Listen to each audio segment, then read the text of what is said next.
Masayang balita mga Ophirians. Ang video na ito ay karugtong ng Russia in Action Part 1. Payo po namin sa mga ngayon lang magsisimulang panoorin ang ating mga video. Magsimula po kayo sa Rizal series at isunod ang Two Witnesses series. Maguguluhan po ang inyong isipan kung lalaktawan nyo ang dalawang playlist na binanggit natin. Nasa description po ang links ng dalawang series. Bago tayo magpatuloy, mag-refresh lang po tayo ng mga mahahalagang pangyayari na nauugnay sa Russia. Taong 1884 hanggang 1885, ginanap ang Berlin Conference kung saan pinagkaisahan ng mga European powers na sakupin at paghati-hatian ang Africa. Kahit dumalo si Russia sa Berlin Conference, hindi siya nakisali sa pag-agaw ng mga lupain o pagdukot at pang-aalipin sa mga Black Africans. Siya ay nakamasid lamang sa mga kalupitang ginawa ng European powers. Wala pang lakas at kakayahan ang Russia na ipagtanggol ang Africa ng mga panahon na yun. Ganun pa man, may isang maliit na boses mula sa silangan na nagsumikap labanan ang European powers. Isang Pilipino na nagmula sa isang angkan sa China. Isinulat niya ang dalawang matalinhagang libro na nag-iwan ng bakas sa kasaysayan ng mundo. Isang patunay at paalala sa European powers na nagsasabing, alam namin sa silangan ang ginawa ninyo. Ang bakas ng kasaysayan ay ang Noli Me Tangere at El Filibusterismo. Ang dalawang libro na yan, ang munting boses ni Jose Rizal na isang Pilipino in Czech mula sa Pilipinas. Ang Noli ay unang ibinato ni Rizal sa Germany na siyang namuno ng pananakop sa Africa. Germany ang pinakaulo ng Berlin Conference. Ang El Feli naman ay ipinukol ni Rizal sa Belgium. Belgium po ang pinakamabagsik na colonizer na kumitil ng mahigit 10 milyong Black African laborers. Para maintindihan po ito, panoorin ang video na pinamagatang ang misteryo sa likod ng Noli Me Tangere at El Filibusterismo. Inilagay namin ang video sa loob ng Rizal Series playlist. Sa loob ng mahabang panahon, walang malalim na ugnayan ang namagitan sa Russia at Africa, ngunit nagkaroon ng biglaang pagbabago. Sa kasalukuyan, October 22, 2019, muling nagkadaupang palad ang Russia at ang mahigit 50 bansa ng Africa. Ito ang First African Union-Russia Summit na ginanap sa Sochi, Russia. Sa pananaw ng mga walang alam sa propesiya, ang pangyayaring ito ay tila isang gasgas na istoryang hindi na bago sa larangan ng geopolitics. Ngunit, sa mga alam kung sino ang mga tunay na Hebrew Israelites ni Jacob, ang mga pangyayari ay isang mahalagang kaganapan. Sa pagbubukas ng summit, hangad ng Russia na mapagtibay ang military ties sa South Africa. Sa larangan naman ng ekonomiya, naghanda ang Sberbank ng $5 billion para suportahan ang trade finance agreement sa pagitan ng Russia at mga bansa sa Africa. Ang Rosatom naman, isang Russia state-owned nuclear company, ay nagkaroon ng paunang pag-uusap sa Ethiopia para sa pagtatayo ng nuclear power plant. Ang mga ito ay mga panimulang proyekto lamang na madadagdagan pa habang lumalalim ang relasyon ng Russia at Africa. Sa mga kaganapang nauugnay sa summit, ito ay may hatid na mensahe sa Western powers ukol sa geopolitics. Para maintindihan ang ikinikilos ni Russia, kailangang balikan natin ang Berlin Conference noong 1884 hanggang 1885. Sinabi natin kanina na hindi nakisali si Russia sa pananakop ng Africa. Siya ay umalis matapos ang conference. Alam ni Russia na hindi niya kayang sakluluhan ang Africa ng mga panahong yun. Ngunit ibang-iba ang kilos o galaw ng Russia ngayon kumpara noon. Binalikan niya ang Africa matapos itong ilugmok ng European powers. Isang mensahe ang hatid niyan sa lahat ng may atraso sa Africa. Tila ba sinasabi ni Russia na huwag niyong uulitin ang ginawa niyo noong 18th century. No interference sa relasyon nila sa Africa. Ito ay isang milestone na kaganapan ng propesiyang Two Witnesses. Inilugmok ng Western powers ang Africa, sinakluluhan ng Russia at China. Para naman sa mga African people, huwag kayong matakot. Nandito kami para tumulong. Hindi kami kalaban. Hindi namin hahayaan na muling mangyari ang kagaya sa Libya, Iraq at Syria. Mabilis ang naging pag-angat ng ekonomiya ng Africa sa tulong ng China na mas naunang sumaklulo. Sa ngayon, Africa ang isa sa fastest growing economy sa buong mundo.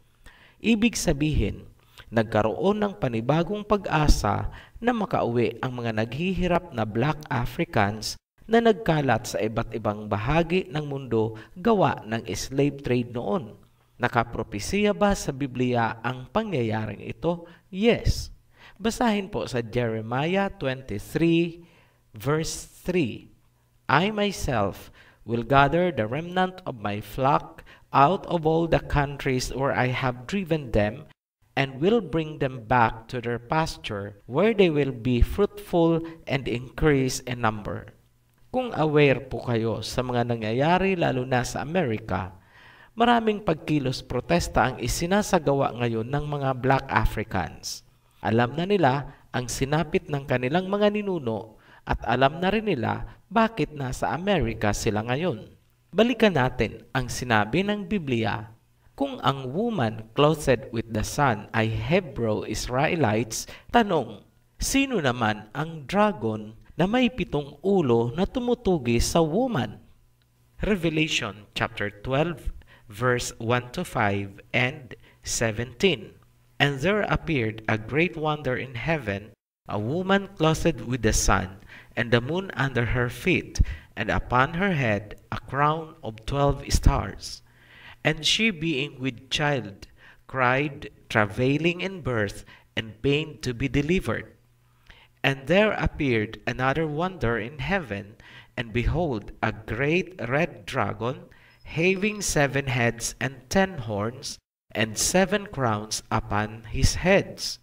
And his tail drew the 3rd part of the stars of heaven, and did cast them to the earth. She gave birth to a son, a male child who will rule all the nations with iron and scepter. And her child was snatched up to Elohim and to his throne. Then the dragon was enraged at the woman, and went off to wage war against the rest of her offspring.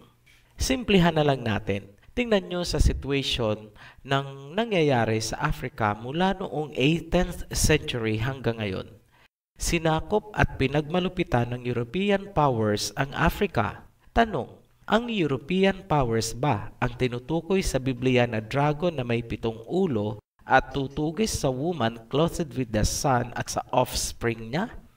Ang sabi sa Revelation, ang dragon ay galing sa langit at inihulog sa lupa. Sa madaling salita, yan ang hukbo ni Lucifer, Satanas, Devil, adversary, o kahit ano pa ang gustong itawag. Iisa lang ang tinutukoy. Ang dragon na may 7 ulo ay mga fallen angel na pinamumunuan ni Lucifer. Wala naman pong ibang tinutukoy sa Biblia na ibinagsak sa lupa. Ibig sabihin, sila yan. Ngayon, anong ibig sabihin ng 7 ulo? Revelation chapter 17 verse 9. This calls for a mind with wisdom. The 7 heads are 7 hills on which the harlot woman sits. They are also 7 kings. Ibig palang sabihin, ang 7 ulo ay 7 hari or kingdoms na nagkaisa at yun ang dragon.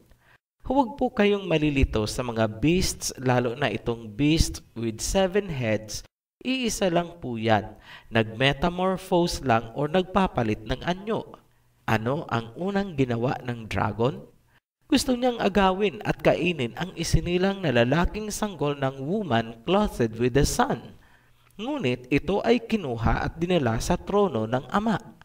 Tanong, sino ang nagnais na mapatay ang Misaya kung kaya lahat ng bata 2 years old pababa ay kanyang ipinapatay? Si Herodes. Ano ba si Herodes? Romano.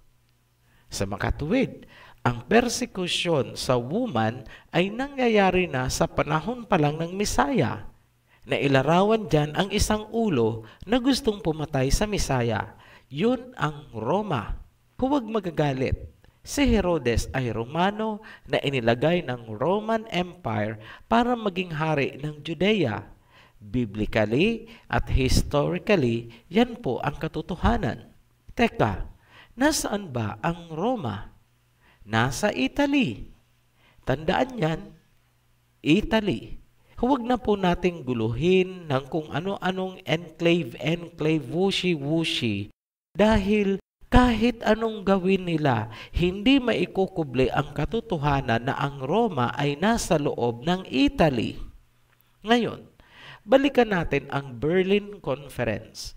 Sino-sino ba at ilan ang mga bansa na bumuo ng Berlin Conference para ipagpatuloy ang pagtugis sa offspring ng woman clothed with the sun o remnants of Jacob's Israel? Ito po, pakinggan niyo pong mabuti.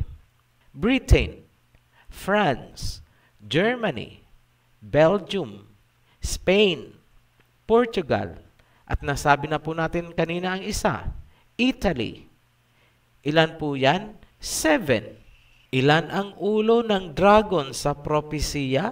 7. Ano ang ginawa ng 7 nations bilang ulo ng dragon?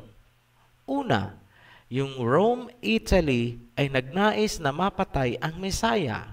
Tumpak ba sa propesiya? Yes. Kaya alam naming hindi tayo nagkakamali dahil sa istorya ng Mesaya. Dahil hindi napatay ang sanggol, pinagbalingan ang offspring or remnants of Israel. Persecute Africa, tugisin ang Africa. Ngayon, bakit ang Africa ang pinag-initan? Kasi po, naandun ang remnants ng Jacob Israel, ang offspring ng woman clothed with the sun. Naandun sila beyond the rivers of Cush. Sa South Africa po yan. Sino ang sumaklulo sa woman o Jacob Israel? Ang 2 witnesses na inilarawan ding 2 olive tree.